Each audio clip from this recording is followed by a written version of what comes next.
Okay, so my name is Lisa Schultz, and I really appreciate the opportunity to speak with everyone here today. Just a little bit about myself. I'm 35 years in the real estate business. I currently am the Chief Operating Officer and for two large corporations. We have over 2,400 agents combined. Also a director at Orange County Association of Realtors, and have been a director for CAR and on their standard forms committee at CAR in the past. And I do have a background in both the escrow and the lending side of the business, but a really, really long time ago when I first got in. So just wanted to give an intro to myself. So today, we're talking a little bit about, let me get my point running here really quick. Sorry there. See if I can move there we go. So today we're talking a little bit about the NAR settlement and, kind of the future of real estate and where we think things are going to go. Obviously, it's as best that we can predict, right, with the current changes that are out there. So just to talk a little bit about those changes, the first thing is that a buyer representation agreement is going to need to be signed before you show a property. So you cannot say your services are free. You need to make sure that before you enter a property to show with a buyer, that you have a signed agreement with them and you're being transparent about what's actually going to happen next. And I think, we've all heard a lot about this NAR lawsuit. And I actually think that some of these things are specifically what led us in this direction over time. Is the idea that, a lot of agents would say, oh, my services are free.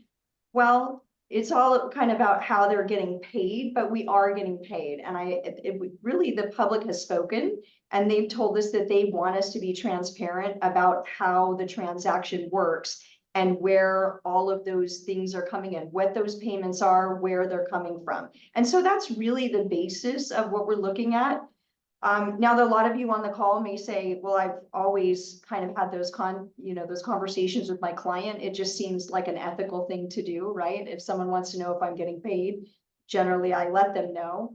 But not everyone was doing business like that. So now it's just being made very clear that before we get started, we have to be really honest and clear with the buyers about the fact that we are getting paid and what we're getting paid and how we're getting paid. So that's the first part.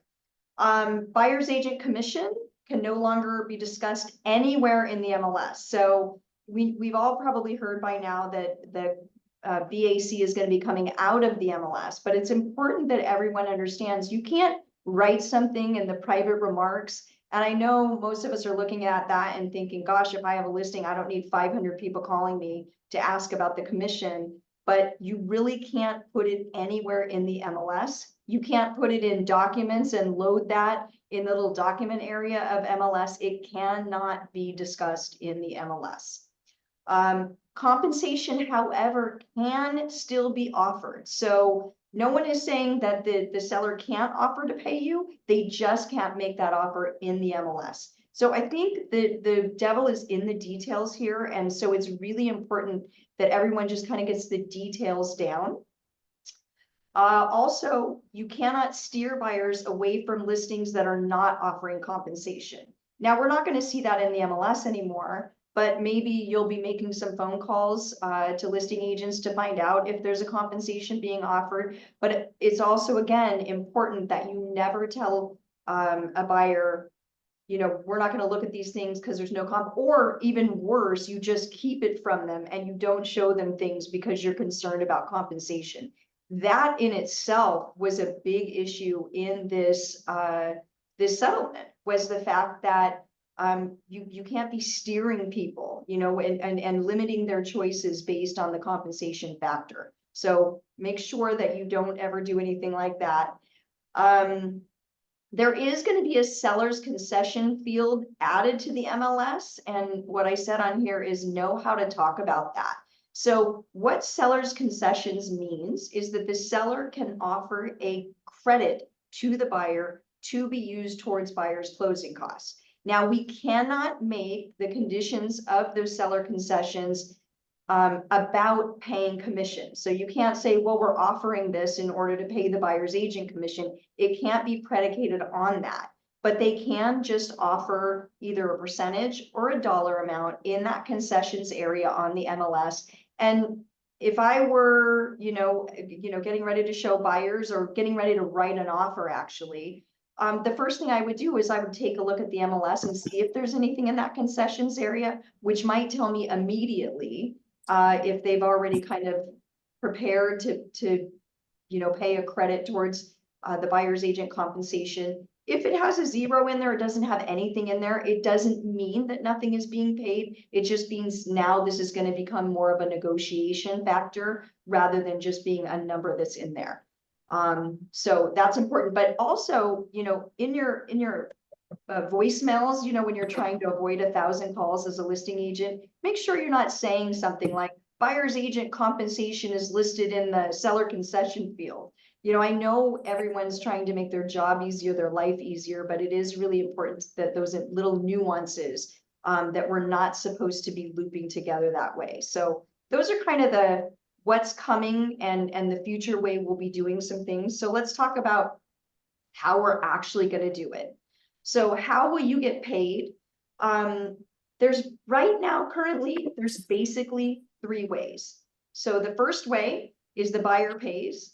And you can see in the BRBC, there's an area under 4 where they can designate an amount for this to be paid, for your compensation to be paid by a buyer. So that can be done right here in the BRBC.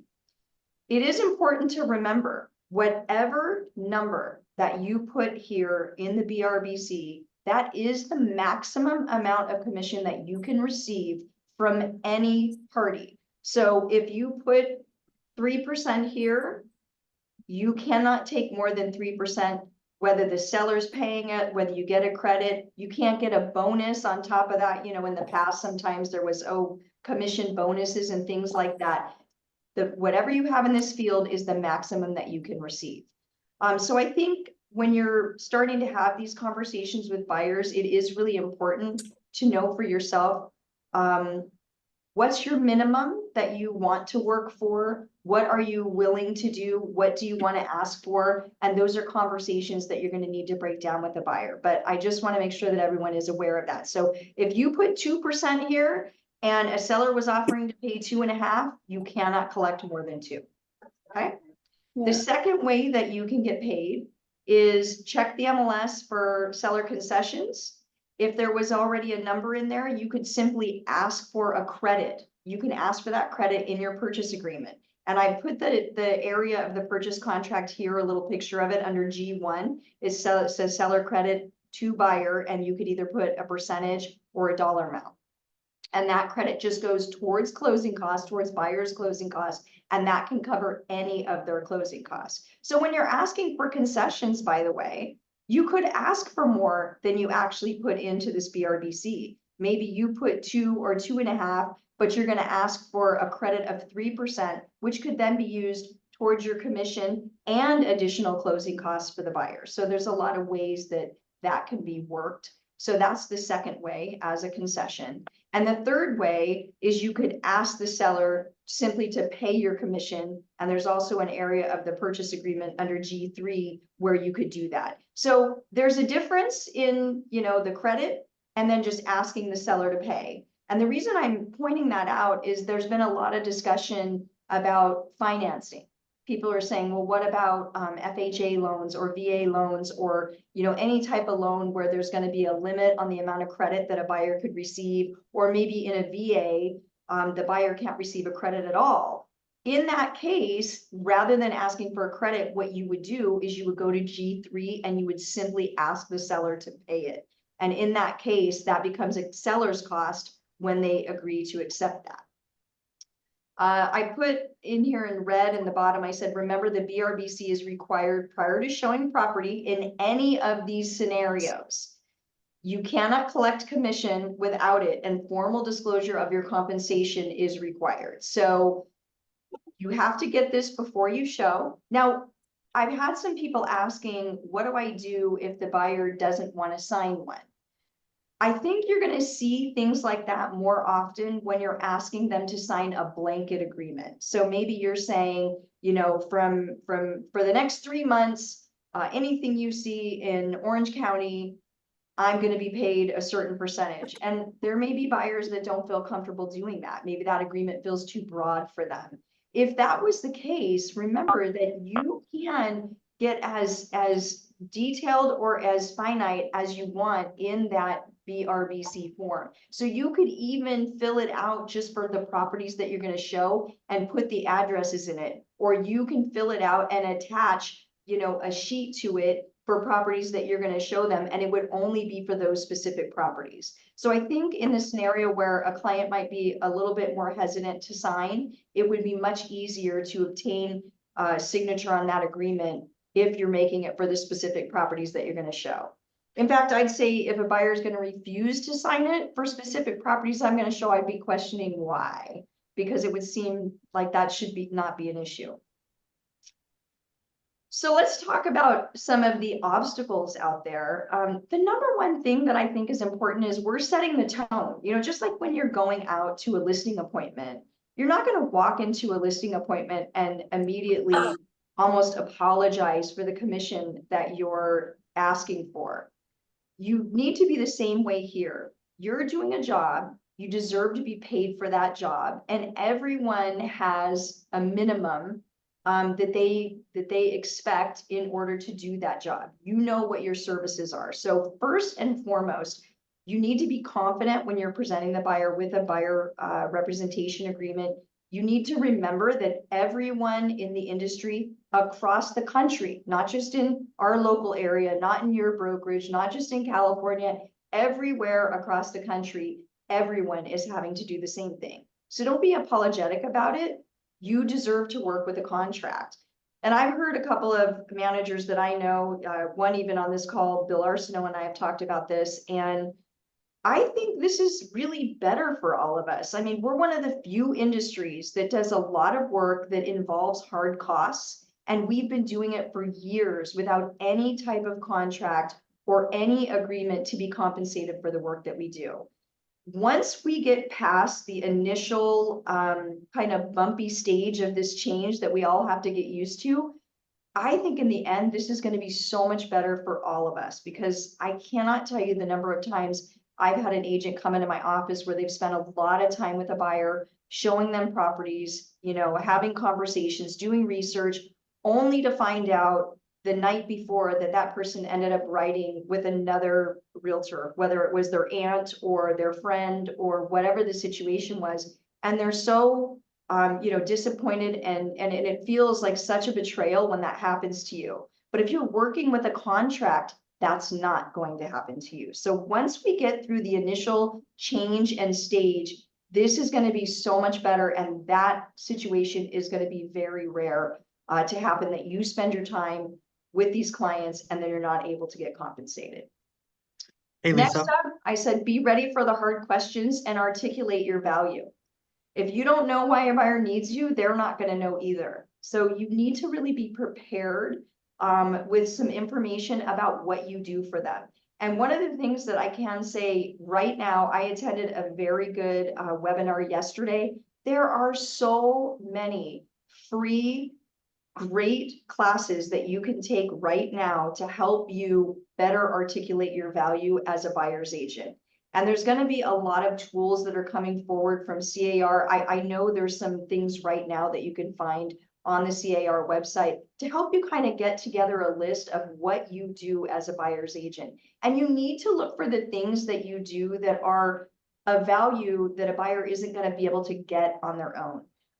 The number one value is, you know, buyers are not experienced real estate people. They don't understand all of the forms. The average buyer wouldn't even be able to fill out a purchase contract. I mean, that in itself, just as a number one thing, is the paperwork and understanding it, understanding the laws, understanding what the different contingencies mean, all of these things, and tracking the timelines. Though that's just one area of a transaction that you bring as a professional that the average person isn't going to be prepared for.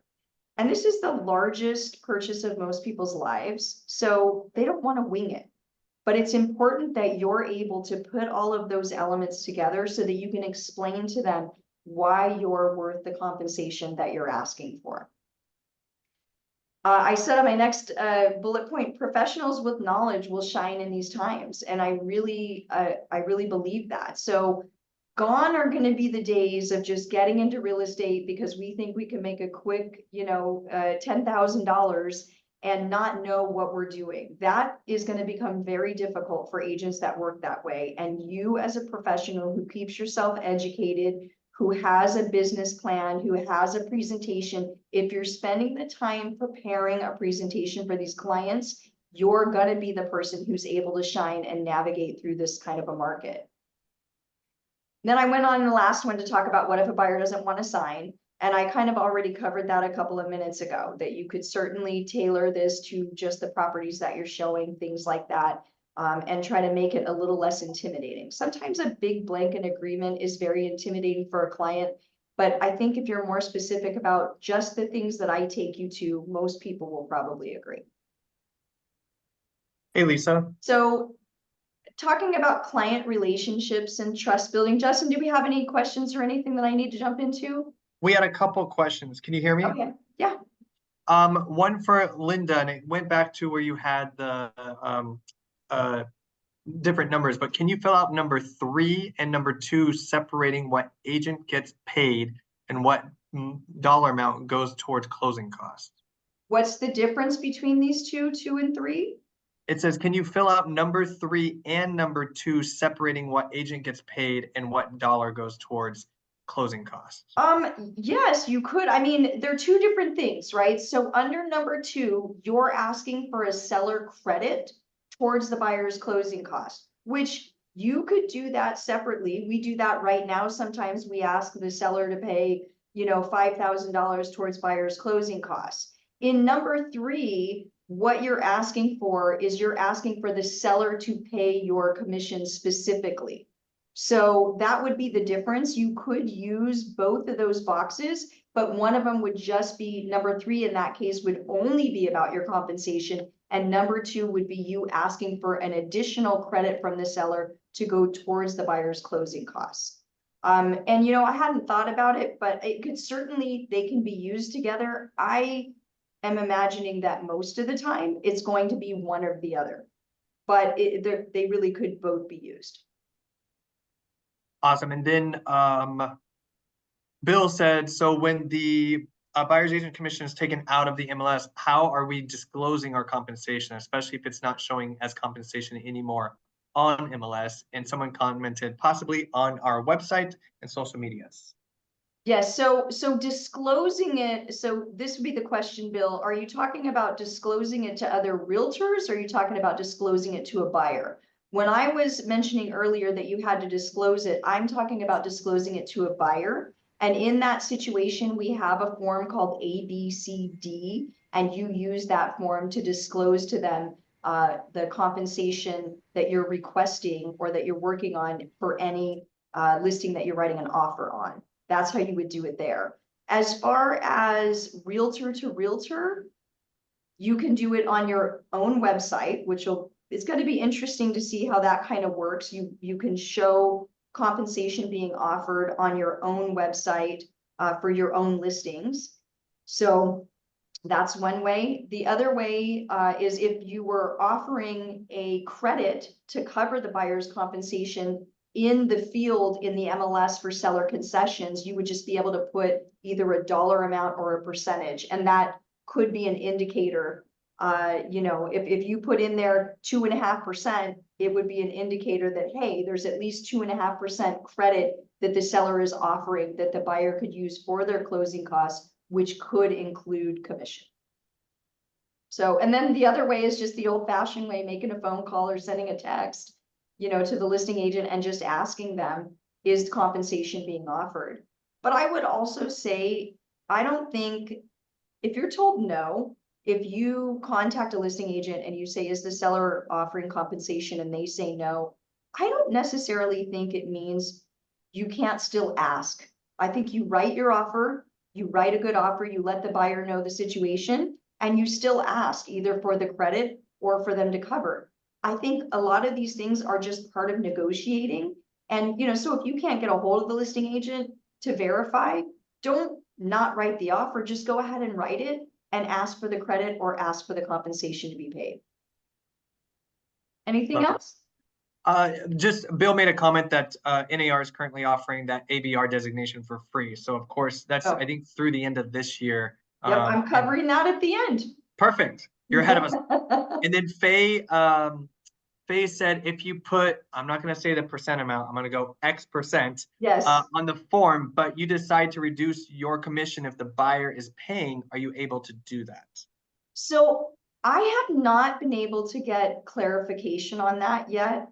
It would seem reasonable to me that we would be able to do that, but we haven't been able to get clarification on it yet. And I think partially it's because this settlement hasn't been fully ratified. But I have wondered the same thing in some cases where, you're asking for a certain percentage, but maybe in the end, you're going to drop it down to make a deal work.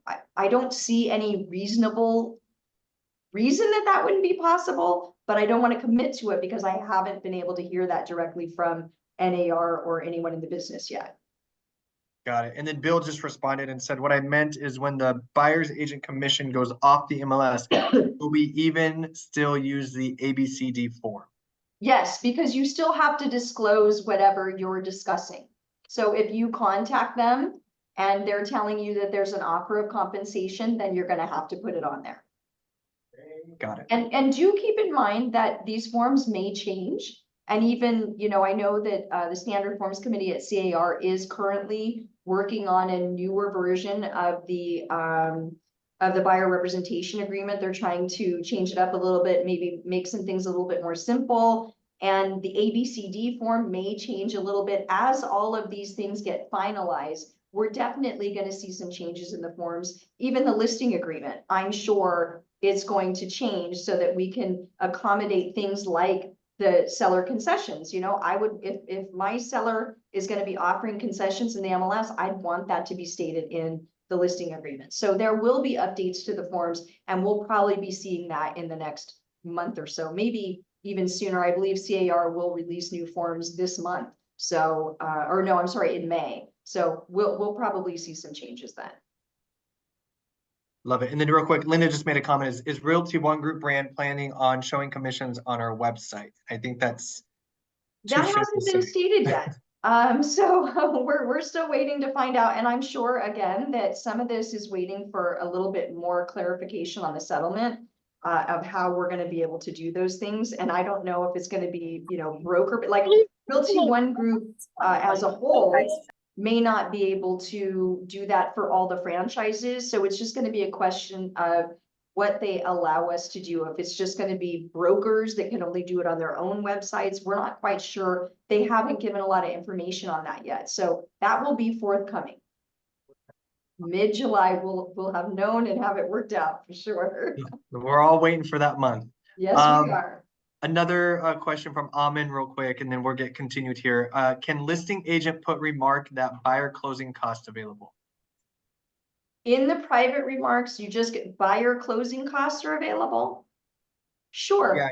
Yeah. Can we put that in the I move think that you remark could put that in closing private remarks, but you have to make sure that you do not say anything about buyer agent compensation. That's the biggest sticking point. So I think you would just be better to put a number in concessions and try to stay away from typing stuff up if you can. But I don't see any reason why you wouldn't be able to state that in private remarks as long as you're not tying it to buyer's agent compensation. Very cool. Great. Okay, so the next section, we're talking about client relationships and trust building. So I said the conversation will change. We do get paid. We must ask the buyer to pay and then work to negotiate it into a contract. Everyone's going to have to do the same thing. So I think that probably the biggest fear that everyone is experiencing with respect to these new rules is the fact that we have to have the buyer sign this buyer representation agreement, which obligates them to a number. And it's a hard conversation because we've never had to do that before. So in California, traditionally, buyers have not been paying us compensation. And so it might throw a few of them back to start thinking about being obligated to that number. But I think the best way to really overcome that is to be prepared to explain to them the ways that you're going to try to work that out for them. So again, asking in the offer, asking for the credit, asking for the seller to still pay the compensation. You know, even some of you may have gotten calls from your clients just saying, oh, is it true that I don't have to pay buyer's agents anymore? Or your buyers might say, do I have to pay you commission now? What you really need to do when that comes up, number one, when it comes up with a seller, remind them that they never had to pay buyer's agent commission before. Nothing has changed. There's never been a requirement for them to pay it. It's been something that we've done traditionally, but it's always been an option. So that's the first thing. And second of all, from the buyer side, yes, we're doing it differently, but we should remind the buyers that there are mechanisms for us to work on negotiating it into the transaction. So I think the conversations are really the important part, and building relationships with your clients is going to be the best way to help them understand how things are different and to have that trust in you to let you go out and work on those negotiations and see what you can do. I've heard from a lot of agents, you know, why would the seller continue to pay? You know, isn't the buyer just going to go to the listing agent? You know, how are we going to talk to our sellers about this? So the one thing that you can't do is you can't go to a seller and tell them, if you don't pay, agents aren't going to show your property.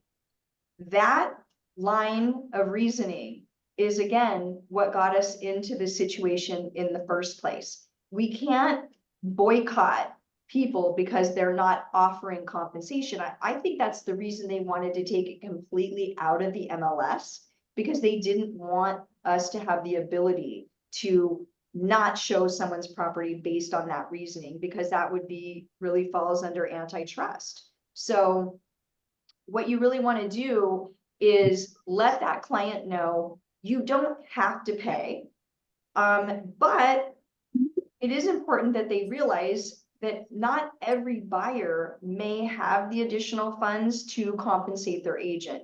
And if I was out there taking listings today, I might try to take my own seller back to themselves as a first-time buyer or as a buyer who wasn't selling a home, and ask them, you know, what would it look like for you if you suddenly had to come up with your down payment and closing costs and then maybe an additional 2% on top of that. So what it might be is it might be very difficult for buyers who are writing offers to actually get into a full contract if they can't afford to pay their real estate agent.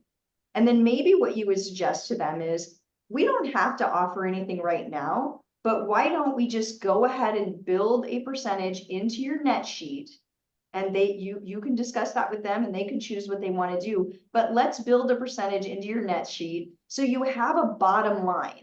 And really, it could fall anywhere between 0 and whatever that number is, but at least they know their worst case scenario, and that opens up the door for them to entertain all of the offers that come in. What they don't want to do is they don't want to lose offers just because someone thinks, I'm not going to be able to pay my agent, so I won't even try. What we really want to do is create that situation where they're receiving a lot of offers. So you've got to have that conversation with them. You've got to have it honestly, but help them look at the situation logically. And if you build it into that net sheet, it puts a number in their head. And it's easier for them to deal with that when they're negotiating, when they really just kind of have that final number in their head. So that's an approach that I think could be very successful. And then I just said, of course, don't say that you won't show or no one will show it if they don't pay. You know, that doesn't make trust in the industry. Be prepared to be flexible in the beginning. You know, there's a good chance that things could get a little messy here and there because it's going to be new for everyone. So I think, you know, you don't want to give up. You don't want to get discouraged. We just have to keep moving forward and figuring out how we can have these conversations and start doing things a little bit differently. But you need to be flexible, because if you are not, it's like that old adage where they say, the survival is really about the most adaptability. That's how you need to be to survive in the real estate industry. You've got to be able to adapt to the bumps in the road. It's only going to take a couple of months, and a lot of these little issues and questions that we have are going to work themselves out. Is there anything, Justin, any questions before I move on from there? Sorry, Nothing new in the chat box yet. Okay. All right. So next up for you, make sure that you're out there building your personal brand. For a lot of you, I'm saying, make sure you create a social media presence. You need to be professional and personal. You need to be relatable. One of the things that I see a lot of agents doing is they hire someone to do their social media for them, and they really just get a bunch of canned posts that are just about the industry. I don't know about all of you, but when I see those, I know immediately. It's like I see the post and I don't even read it. I just move past it because it just looks like some type of a canned real estate advertisement.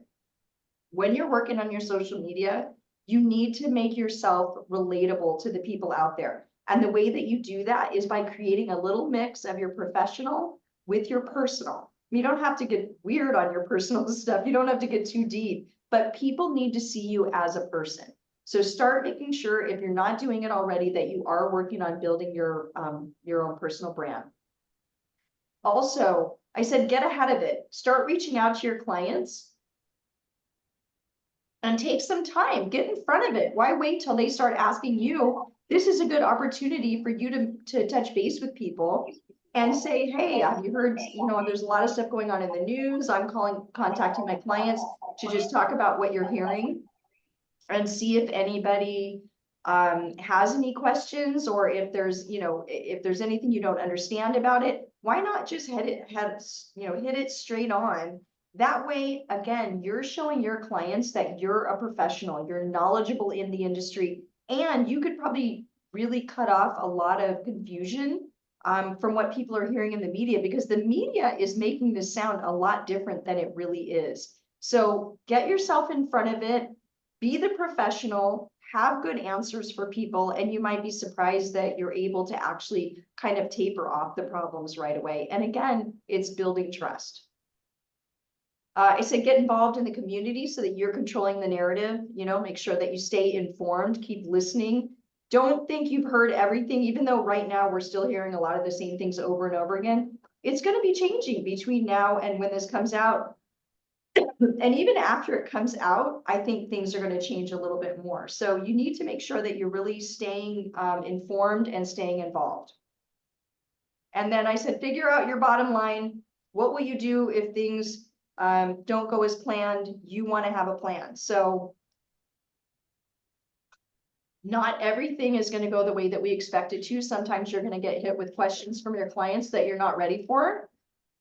You need to know how to handle that. You need to be prepared to say, let me find out, let me get back to you, let me look into that. Just like somebody asked me a question earlier, everybody doesn't have every answer, but it's okay to say, let me look into it a little bit more. Let me talk to my broker. Let me do these different things and then get back to them. Also, if you're in a situation where somebody's asking you, to work for a percentage that just really doesn't work for you, I always suggest that what you do is just tell them, let me think about it and get back to you. And it gives you a chance to take some time to maybe talk to, other people that you trust in the industry and formulate good responses so that you can get past that. Sometimes trying to answer someone right in the moment when they're pressing you causes you to give answers that really don't fit where you want them to. So just kind of be prepared, take your time, and work through the different obstacles. And unless there's other questions, that's kind of it for me. I did want to tell you guys about a couple of free courses that are available out there right now. The NAR Accredited Buyer Representation course, that's a $295 value that's being offered for free through the end of the year. And I have a URL there, and I'm sure we can send it out to them, Justin, right, at a later time. Also, CAR is offering the buyer representation forms course for free. And you can get it through the CAR website and use their code FREE25, and you can get that class free through the end of the year. If you don't do anything else, I would suggest that you do take these courses and watch your email for some of the other options that are out there. A lot of people are talking about strategies for presenting the buyer agreements to your clients. I know that the Rog West managers and I have been talking about putting together a buyer presentation of some type. I think it's a great idea, just like you have a presentation for your listings. I think it's a really good idea to put together some type of presentation for buyers that you could give to them before you present them with this agreement, so they understand a little bit more about what you do professionally. Do we have any other questions that I can answer? Cool, guys, this is the time. If you have any questions for Lisa, please throw them in the chat box, or you can unmute yourself at this time. Someone asked if we could paste these into the chat box. I can't because I don't have it. I don't know if you can right click and copy. Yeah, because that's not a presentation. It's probably gonna go. While we're doing that, any questions, guys? Yeah. Yes, I have a question if you don't mind. Go ahead. So technically it is illegal, even though asked with the listing agent, do we have any like the buyer commission? Or we're just not supposed to put MLS? I'm sorry, say that again? So basically we're not supposed to say on MLS, right? We don't provide any buyer commission, right? But can we say on our website? Like outside of MLS, can we list compensation outside Yes. of the MLS? Yes, outside of the MLS, you can list compensation to a buyer's agent. Yes. So I have a question. Is this form required right now or as of July 15th? Hi, Faye. How are you? Good. How are you, Lisa? Okay, so it's required as of mid-July. They haven't given a final date yet, but this will be in mid-July. So keep in mind, right now, nothing has changed. It's still business as usual right now. I would say, though, that all of you should start at minimum using buyer representation agreements right now. Start having, I mean, number one, the community has spoken, right? They want us to be disclosing what we're doing. So get started with it now. But my theory is that if you start using buyer representation agreements now, you're having the tough conversations at a time when you likely still have commission designated on the MLS. So it's a much safer situation to be in with your client. So this is a perfect time to practice knowing the form inside and out, having conversations with your client and getting a sense of what their biggest concerns are going to be, while you can still just look at the MLS and see the compensation that's being offered. Beautiful. Thank you. You're welcome. One more question. So technically, I believe they cannot give it to buyer more than 9 point or 6 point, depends at down payment as a closing cost. Okay. So basically, if they want to give it to us at 2 point, basically they have to reduce like a 7 point or 4 point, right? Are you talking about closing cost limitations? Yes, because yes, right. And the lender side is at 6 point or 9 point, depends the down payment, if it's 10% more. Yeah. Well, so here's the thing. In that case, if you're concerned about a closing cost limitation, then you simply ask the seller to pay it. You don't ask it to be a credit. Okay. So remember, there's two ways. One of them could be the seller just pays it, or the other way, the seller could give the buyer a credit, which they could then cover it with. So if the financing part is the issue, then you just ask under G3 for the seller to pay it in the purchase agreement. Copy that. Thank you. Uh-huh. Anybody else? Bill made a comment of just saying agents should also address the commission situation in their listing presentation. Yes, absolutely. Absolutely. I mean, that's a conversation that you have to have with your sellers. And the start of that conversation is letting them know that it's not a requirement. But again, you need to be prepared with the logic to help them understand what it means if they don't pay or if they do. So they don't have to, and we're not supposed to pressure them into doing it. But I think you can make a logical argument to them that they might want to be open to it. And the idea is just be open to reviewing offers where compensation may be requested, whether it's in the form of a credit or for you just to pay. But why not receive all the offers and then make decision based on the merits of the offers? So don't discourage them no matter what. They should still want to see all of the offers so they can decide. You know, maybe somebody's going to offer them higher price. I mean, these days, there's so much competition out there. It will be interesting to see the way that it goes once everything goes in effect. I saw a situation yesterday where the buyer's agent was already offering for the buyer to pay the listing agent's commission just to be competitive. So, you know, there may be all kinds of different scenarios that come out of this. And of course, there's always going to be people that take an opportunity like this and try to use it as a way for a new type of business model or to introduce something different. We're definitely going to see that, but we just don't want to be afraid of it.